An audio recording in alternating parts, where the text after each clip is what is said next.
বন্ধুরা, কেমন আছেন?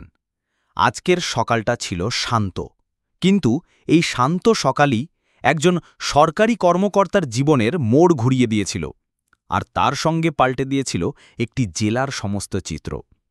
আপনারা কি কখনো ভেবে দেখেছেন, একজন জেলা শাসক যদি সাধারণ মানুষের বেশে রাস্তায় বেরিয়ে পড়েন, তাহলে তিনি কেমন অভিজ্ঞতার মুখোমুখি হবেন? কেমন হবে সেই দৃশ্য যখন ক্ষমতা তার আসল পরিচয়কে লুকিয়ে রেখে সমাজের নোংরা দিকগুলো দেখতে পায়? আজ আমরা দেখব কিভাবে একটি ছোট্ট থাপ্পড় একটি পুরো দুর্নীতিগ্রস্ত সিস্টেমকে ভেঙে গুড়িয়ে দেয়। কে সেই ডিএম? কেনই বা তিনি নিজের পরিচয় গোপন রেখেছিলেন? আর সেই থাপ্পড়টি কেনই বা ছিল এত শক্তিশালী? জেলাশাসক প্রিয়াঙ্কা দেশমুখ সাধারণ পোশাকে তার ছোট বোন সোনালীকে নিয়ে একটি অটোরিকশায় বসে শপিং মলে যাচ্ছিলেন। তখনই রাস্তায় একটি চেকপোস্টে পুলিশ অটোরিকশাটিকে ছমায়। ইন্সপেক্টর অর্জুন শর্মা অটোচালকের কাছে কাগজপত্র দেখতে চান এবং তাতে ত্রুটি খুঁজে বের করে ঘুষ চাওয়া শুরু করেন। পুলিশ ইন্সপেক্টর বলেন, তোমার গাড়ির ইন্স্যুরেন্স নেই, পলিউশন সার্টিফিকেট নেই, চালান তো কাটবেই। অটোচালক হাত জোর করে বললেন, স্যার আমার ভুল হয়ে গেছে, কাগজপত্র আমার কাছেই আছে, কিন্তু বাড়িতে ফেলে এসেছি, কালকে দেখিয়ে দেব, দয়া করে আমাকে ক্ষমা করে দিন। ইন্সপেক্টর অর্জুন শর্মা কঠোরভাবে বলেন, না, চালান তো কাটবেই, যদি চালান না কাটাতে চাও তাহলে 2000 টাকা দাও। এটা শুনে জেলাশাসক প্রিয়াঙ্কা দেশমুখ চুপচাপ পুরো ঘটনাটা দেখছিলেন। অটোরিকশাওয়ালা বিনীতভাবে বলেন, স্যার আমি এইমাত্র বাড়ি থেকে বেরিয়েছি, দিন সবে শুরু হয়েছে, আমার কাছে টাকা নেই, এখনও পর্যন্ত 1 টাকাও রোজগার করিনি, আমি আপনাকে টাকা কোথা থেকে দেব? পুলিশকর্মী ব্যঙ্গ করে উত্তর দেন, কালকে তো নিশ্চয়ই রোজগার করেছ, সেই টাকা কোথায় গেল? সেই টাকা থেকেই দিয়ে দাও। অটোচালক হতাশ ফাড়ে বলেন, স্যার সেই টাকা তো কালকেই খরচ হয়ে গেছে। আমার কাছে সত্যি টাকা নেই, আপনি আমাকে দয়া করে ক্ষমা করে দিন, ভবিষ্যতে আর এমন ভুল করব না, আমি সবসময় আমার কাগজপত্র সঙ্গে রাখব। এই পুরো কথোপকথনের সময় জেলা শাসক প্রিয়াঙ্কা দেশমুখ, যিনি অটোতে পেছনে বসেছিলেন, চুপচাপ সবকিছু দেখছিলেন এবং শুনছিলেন। যখন পুলিশ ইন্সপেক্টর অর্জুন শর্মা অটোরিকশাওয়ালার ওপর দাপট দেখিয়ে বলেন, ওরে গরিব ভিখারি, তোর কাছে 2000 টাকা নেই, যে কোনোভাবে আমাকে 2000 টাকা দে, নইলে তোর অটোরিকশা জব্দ করে নেওয়া হবে। রিকশাওয়ালা বলেন, স্যার আমি কি করেছি যে আপনি আমার অটো এবং রিকশা জব্দ করবেন? আমি কি কোনো বড় অপরাধ করেছি যে আপনি আমার অটোরিকশা জব্দ করবেন? এটা শুনে ইন্সপেক্টর রেগে আগুন হয়ে ওঠেন এবং অটোচালককে একটি খাপ্পড় মেরে বলেন, আমার সঙ্গে মুখের ওপর কথা বলছিস, তোর এত সাহস? এটা দেখে জেলাশাসক প্রিয়াঙ্কা দেশমুখের রাগ হয়। তিনি অটো থেকে নেমে তাদের কাছে যান এবং পুলিশকে বলেন, আপনাকে এই চালককে থাপ্পড় মারার অধিকার কে দিয়েছে? এটা কি কোনো ধরনের ব্যবহার? এই ভাই রোজ কঠোর পরিশ্রম করে গাড়ি চালায়, এই রোজগার দিয়েই তার বাড়ির উনুন জ্বলে। যদি তার কোনো ভুল হয়ে থাকে তাহলে আপনি কি তাকে ঘুষ এবং থাপ্পড় মারবেন আর তার অটো জব্দ করবেন? এটা কেমন আইন? এই গরিব মানুষটি আপনার পেট ভরাতে আসেনি, বরং তার নিজের বাড়ির পেট পালতে বেরিয়েছে। সেই সময় জেলাশাসক প্রিয়াঙ্কা দেশমুখ নীল রঙের সালোয়ার কামিজ এবং চপ্পল পরেছিলেন এবং সাধারণ পোশাকে ছিলেন। তিনি তার বোন সোনালীর জন্য জামাকাপড় কিনতে মলে যাচ্ছিলেন। পুলিশকর্মীদের মনে হয় যে এ একজন সাধারণ মানুষ, যে তাদের সঙ্গে এভাবে প্রশ্ন উত্তর করছে। প্রিয়াঙ্কার কথা শুনে সাব ইন্সপেক্টর অর্জুন শর্মা আরও রেগে যান। তিনি তীক্ষ্ণ স্বরে বলেন, তুই আমাকে শেখাবি যে আমার কি করা উচিত? মাঝখানে কথা বলতে কে বলেছে? বেশি বকবস করবি না, নইলে তোকে লকআপ দেখিয়ে দেব। আমি পুলিশ, চাইলে এখনই তোকে গ্রেফতার করতে পারি, বেশি বাড়াবাড়ি করিস না, বুঝেছিস? অর্জুন শর্মায়ের বিন্দুমাত্র ধারণা ছিল না যে যার সঙ্গে তিনি এইভাবে কথা বলছেন তিনি আসলে একজন জেলাশাসক কর্মকর্তা। প্রিয়াঙ্কা শান্তভাবে বলেন, স্যার আপনি পুলিশ বলে কি লোকেদের লুট করবেন? গরিবদের কাছ থেকে জোর করে ঘুষ নেবেন? আপনি যা করছেন সেটা শুধু ভুল নয়, বরং আইনেরও পরিপন্থী। প্রিয়াঙ্কার কথা শুনে অর্জুন শর্মা নিজেকে সামলাতে পারেননি। তিনি রাগের মাথায় প্রিয়াঙ্কাকে একটি থাপ্পড় মেরে বলেন, তুই আমাকে আইন শেখাবি? তোকে সেই মুহূর্ত থেকেই দেখছি খুব বেশি বকবক করছিস। তোর কি মনে হয় যে তুই আমার চেয়ে বেশি আইন জানিস? বেশি রাগাস না, নইলে তোকে এবং তোর বোন সোনালীকে দুজনকেই জেলে পচিয়ে দেব। চল জলদি অটো নিয়ে এখান থেকে পালা। অটোচালক এই সব দেখে ভয়ে চুপ করেছিল। অন্যদিকে প্রিয়াঙ্কা নিজের রাগ নিয়ন্ত্রণ করেন।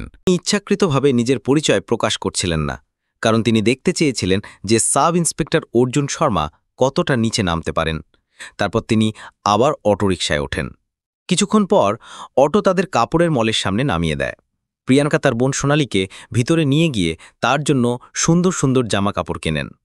বাইরে থেকে প্রিয়াঙ্কা শান্ত দেখালেও মনে মনে তিনি ঠিক করে নিয়েছিলেন যে এই সাব ইন্সপেক্টর অর্জুন শর্মাকে উচিত শিক্ষা দিতেই হবে। আইনের উপহাস করা এমন অফিসারদের থানায় থাকার অধিকার নেই।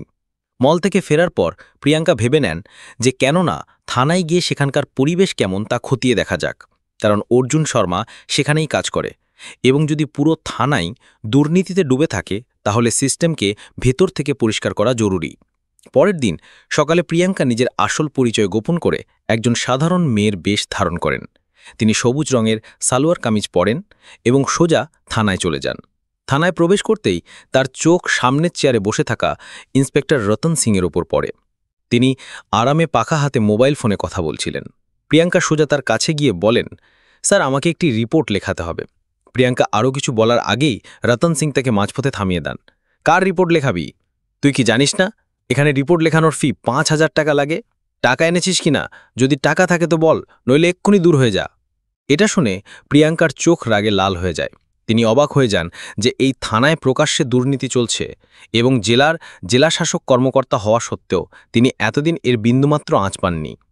প্রিয়াঙ্কা গভীর শ্বাস নিয়ে কঠোর স্বরে বলেন, স্যার, আপনি আমাদের কাছে ঘুষ কেন চাইছেন? রিপোর্ট লেখানোর জন্য কোনো ফি লাগে না। আপনি যা করছেন সেটা শুধু ভুল নয়, বরং আইনেরও পরিপন্থী। এটা শুনে রতন সিং রেগে যান এবং বলেন, কি বললি তুই? আমি ভুল করছি? তুই আমার চেয়ে বেশি আইন জানিস নাকি? বেশি বকবস করবি না, নইলে এক্ষুনি তোকে ভিতরে ঢুকিয়ে দেব। প্রিয়াঙ্কা বুঝতে পারেন যে এই ইন্সপেক্টরও সেই একই পথে হাঁটছেন যে পথে অর্জুন শর্মা ছিল। তিনি শান্তভাবে জিজ্ঞেস করেন, আপনার থানার সাব ইন্সপেক্টর অর্জুন শর্মা কোথায়? রতন সিং বিরক্তি নিয়ে বলেন, কেন? তোর তার সঙ্গে কি কাজ? আমাকে প্রশ্ন করিস না, নিজে গিয়ে কথা বল। প্রিয়াঙ্কা আবার বলেন, স্যার, আপনি রিপোর্ট লিখুন, নইলে আমি আপনার বিরুদ্ধে ব্যবস্থা নেব। আপনি আমাকে চেনেন না যে আমি কে। এটা শুনে রতন সিং জোরে হেসে বলেন, তুই আমাকে হুমকি দিচ্ছিস? তোকে দেখে তো মনে হয় তুই ভিখারি, নয়তো আবর্জনা কুড়ানি, অথবা কোনো বাড়িতে ঝাড়ু পোছা করার কাজ করিস। এখানে কোনো রিপোর্ট লেখা হবে না। এখন বেরো, নইলে ধাক্কা মেরে বাইরে ছুঁড়ে ফেলে দেব। প্রিয়াঙ্কা নিজেকে নিয়ন্ত্রণ করেন। তিনি বুঝতে পারেন যে এরা সবাই সেই একই জল দিয়ে স্নান করেছে, যে জল দিয়ে ইন্সপেক্টর অর্জুন শর্মা স্নান করেছে, এবং তিনি মনে মনে ঠিক করে নেন যে এদের উচিত শিক্ষা দিতেই হবে, কিন্তু তার আগে আমাকে এদের সব কুকীর্তি দেখতে হবে। তারপর তিনি থানা থেকে বেরিয়ে কিছুক্ষণ ভাবেন। তারপর নিজের মোবাইল বের করে নিজের ঊর্ধ্বতন কর্মকর্তা আইপিএস এবং আইএএসদের ফোন করে দেন যে তিনি এই মুহূর্তে থানায় উপস্থিত আছেন, আপনারা আমার গাড়ি নিয়ে আসুন। এটা বলে তিনি আবার থানায় প্রবেশ করেন। যেই রতন সিং তাকে দেখেন, তিনি গর্জন করে বলেন, এই মেয়েটি আবার এসেছে? তোর কি বোঝার ক্ষমতা নেই? চল, তোকে একটা শিক্ষা দিই। এখন মনে হচ্ছে তোকে জেলে ভরতেই হবে। রতন সিং রাগে বলেন। প্রিয়াঙ্কা ভয় না পেয়ে ধীরে কিন্তু স্পষ্ট কণ্ঠে উত্তর দেন, স্যার, আমি শুধু একটি রিপোর্ট লেখাতে এসেছি। আপনি রিপোর্টটি নথিভুক্ত করুন। যদি আপনারাই জনগণের সঙ্গে এমন ব্যবহার করেন, তাহলে আমরা কার কাছে ন্যায় বিচারের আশা করব? আমি তো বলেছি, রিপোর্ট লেখাতে হলে ৫,০০০ টাকা বের করো। টাকা ছাড়া এখানে কিছু হবে না। বারবার বিরক্ত করিস না, নইলে ধাক্কা মেরে বাইরে ছুঁড়ে ফেলে দেব। প্রিয়াঙ্কা মনে মনে ভাবছিলেন, এরা কতটা নিচে নেমে গেছে। এরা এটুকুও জানে না যে একজন মহিলার সঙ্গে কিভাবে কথা বলতে হয়। তিনি সামান্য হেসে বলেন, দেখুন স্যার, আপনি ঘুষ কেন চাইছেন? আইনে কোথাও লেখা নেই যে রিপোর্ট নথিভুক্ত করার জন্য জনগণের কাছ থেকে টাকা নেওয়া যাবে। আপনি খোলাখুলি আইন ভাঙছেন। যদি আপনি রিপোর্ট নথিভুক্ত না করেন, তাহলে আমি আপনার বিরুদ্ধে কঠোর ব্যবস্থা নেব। আপনি নিজেকে বড় কর্মকর্তা মনে করছেন, কিন্তু আপনার কোনো ধারণা নেই যে আপনার সঙ্গে ভবিষ্যতে কি ঘটতে চলেছে। এটা শুনে রতন সিং প্রচণ্ড রেগে যান। তিনি দুজন সিপাহীকে ইশারা করে আদেশ দেন, এই মেয়েটিকে বাইরে বের করো এবং একটা শিক্ষা দাও, সেইভাবে যাবে না। দুজন সিপাহী প্রিয়াঙ্কার দিকে এগিয়ে আসে, তার হাত ধরতে যায়। তখনই থানার দরজা থেকে একটি কঠোর কণ্ঠ শোনা যায়, থামো। সবার চোখ দরজার দিকে ঘুরে যায় এবং সেখানে দাঁড়িয়ে থাকা দলটিকে দেখে সবাই হতবাক হয়ে যায়। ভেতরে এসে গেছেন আইএএস এবং আইপিএস অফিসারদের দল, যারা জেলা শাসক প্রিয়াঙ্কাকে ডাকতে এসেছিলেন। তাদের পেছনে আরও কয়েকজন সিনিয়র পুলিশ অফিসারও ছিলেন। তাদের মধ্যে একজন রাগে রতন সিংয়ের দিকে তাকিয়ে বলেন, বেহায়া ইন্সপেক্টর, এটা কি করছিস? তোর এখনই এই মুহূর্তে ইউনিফর্ম খুলে নেওয়া হবে এবং সারা জীবন জেলে পৌঁছতে হবে। এটা শুনে রতন সিংয়ের হাত পা কাঁপতে থাকে, কপাল থেকে ঘাম ঝরতে থাকে। তুতলামি করে তিনি সাফাই দিতে চান, স্যার, এই মেয়েটি। কিন্তু তিনি কথা শেষ করার আগেই প্রিয়াঙ্কা এগিয়ে যান। তার মুখ এখন আরও উজ্জ্বল এবং দৃঢ় দেখাচ্ছিল। তিনি স্পষ্ট কণ্ঠে বলেন, চুপ করো রতন সিং। এই মেয়েটি নয়, আমি এই জেলার জেলা শাসক, এবং আমি নিজের চোখে দেখেছি যে এখানে সাধারণ জনগণের সঙ্গে কেমন ব্যবহার করা হয়। তোমার কি মনে হয় যে এই থানা তোমার ব্যক্তিগত সম্পত্তি? এখন বুঝতে পারবে আসল আইন কি হয়। থানার পরিবেশ পাল্টে যায়। সিপাহীরা একে অপরের মুখের দিকে তাকাতে থাকে। যে দুজন সিপাহী প্রিয়াঙ্কাকে ধরার চেষ্টা করেছিল তারা ভয় পিছিয়ে যায়। আইএএস অফিসার রাগে টেবিলের ওপর জোরে হাত দিয়ে আঘাত করেন এবং আদেশ দেন, কনস্টেবল, এখনই ইন্সপেক্টর রতন সিংকে হেফাজতে নাও। তদন্ত আর সনদ আবার হবে। এই রতন সিং একজন অটোওয়ালাকে ঝামেলা করে তার সমস্ত টাকা কেড়ে নিয়েছিল। বেশ কয়েকটি চুরি এবং অন্যান্য মামলাও আছে। শুধু এটাই নয়, এই রতন সিং একজন মহিলাকে সেন্সার করেছে। এই জন্য তার বিরুদ্ধে এই অ্যাকশন নেওয়া হচ্ছে। তদন্ত আর শুনানি এখনই, এক মুহূর্তও দেরি বরদাস্ত করা হবে না, নইলে পরিরোধী তোমরা জানো, পুরো থানা নীরব হয়ে যায়। যে রতন সিং কিছুক্ষণ আগে বাঘের মতো গর্জন করছিল, সেই এখন হাত জোর করে কাকুতি মিনতি করছিল। সে প্রিয়াঙ্কার দিকে তাকিয়ে কাঁদে কাঁদে বলে, ম্যাডাম, আমার ভুল হয়ে গেছে, একটি সুযোগ দিন, আমার চাকরি চলে যাবে। কিন্তু প্রিয়াঙ্কার চোখে বিন্দুমাত্র দয়া ছিল না। তিনি ঠান্ডা এবং কঠোর স্বরে বলেন, ভুল তখনই ভুল হয় যখন সেটা একবার হয়। তোমার অপরাধ ভুল নয়, অভ্যেস, এবং এর শাস্তি তোমাকে পেতেই হবে। জনগণের কণ্ঠস্বর দাবানো, আইনের উপহাস করা এবং একজন মহিলার অপমান করা অপরাধ হয়, ভুল নয়। জেলাশাসক প্রিয়াঙ্কা কঠোর শব্দে তার ঊর্ধ্বতন কর্মকর্তা আইপিএসকে বলেন, এদের এখনই বরখাস্ত করুন এবং এদের হাতে হাতকড়া পরান। এটা শুনে আইপিএস অফিসার ইশারা করেন এবং দুজন সিপাহী এগিয়ে এসে ইন্সপেক্টর রতন সিংকে হাতকড়া পরাতে শুরু করে। থানা চত্বরে উপস্থিত বাকি পুলিশকর্মীরা মাথা নিচু করে দাঁড়িয়েছিল। যেই রতন সিংকে নিয়ে যাওয়া হচ্ছিল, তখনই হঠাৎ থানার দরজা থেকে ইন্সপেক্টর অর্জুন শর্মা থানার মূল গেট দিয়ে ভেতরে প্রবেশ করেন। তার মুখে ঘাবড়ানো ভাব ছিল, কিন্তু তিনি পরিস্থিতি না বুঝেই ভেতরে চলে আসেন। যেই দিনই জেলাশাসক প্রিয়াঙ্কাকে সামনে দাঁড়িয়ে থাকতে দেখেন, তার হুঁশ উড়ে যায় এবং তার চোখে সেই দৃশ্য ভেসে ওঠে যখন রাস্তায় অটোওয়ালাকে চালান কাটার সময় প্রিয়াঙ্কাকে একজন সাধারণ মেয়ে ভেবে থাপ্পড় মেরেছিলেন। সেই দিন তার মনে হয়েছিল যে এটি একটি সাধারণ ঘটনা, কিন্তু আজ তিনি বুঝতে পারেন যে সেই মেয়েটি এবং তার পেছনে আইএএস, আইপিএস, বড় বড় অফিসাররা কেন দাঁড়িয়ে আছেন। তার মনে চলতে থাকে যে যাকে আমি থাপ্পড় মেরেছিলাম সে জেলা শাসকের অফিসে অভিযোগ করেছে, তাই অফিসাররা এখানে এসে রতন সিংকে গ্রেফতার করেছেন। তখনই ইন্সপেক্টর অর্জুন শর্মা বিড়বিড় করে কাঁপতে কাঁপতে সেই বড় অফিসারকে বলেন, স্যার, এই মেয়েটি ১ নম্বরের ঝামেলাবাজ।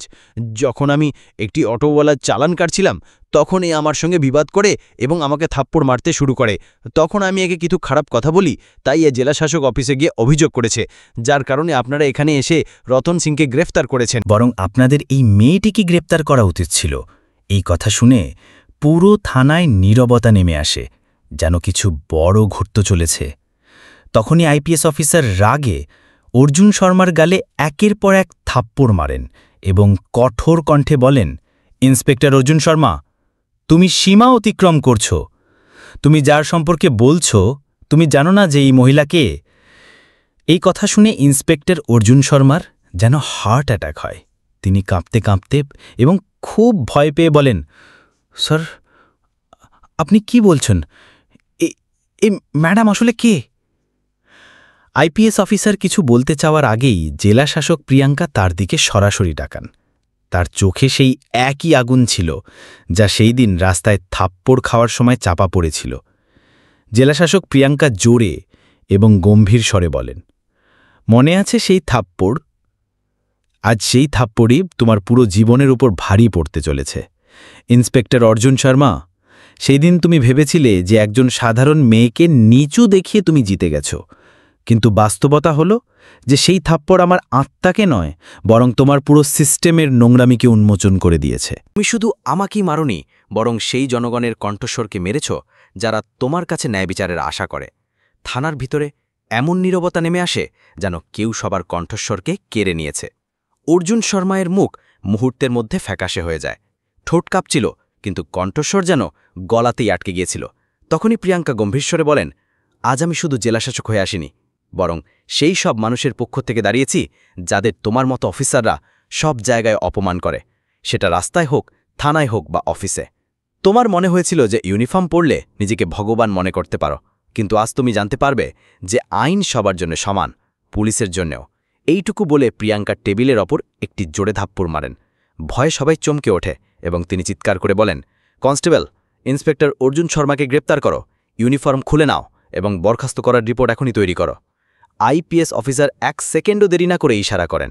দুজন সিপাহী যে আসে, অর্জুন শর্মার হাতে হাতকড়া পরিয়ে দেয়। বেচারা বুড়িভাবে কাঁপছিল। কাকুতি মিনতি করে বলে, ম্যাডাম প্লিজ আমাকে ক্ষমা করে দিন, ভুল হয়ে গেছে, আমি চিনতে পারিনি। কিন্তু প্রিয়াঙ্কা তার কথা মাঝপথে থামিয়ে দেন। আইন কারো পরিচয় জানতে চায় না ইন্সপেক্টর, আইন সবার জন্য সমান। তোমার ক্ষমা দিয়ে জনগণের কষ্ট কম হবে না। এখন আদালত সিদ্ধান্ত নেবে। পুরো থানা শুনছিল।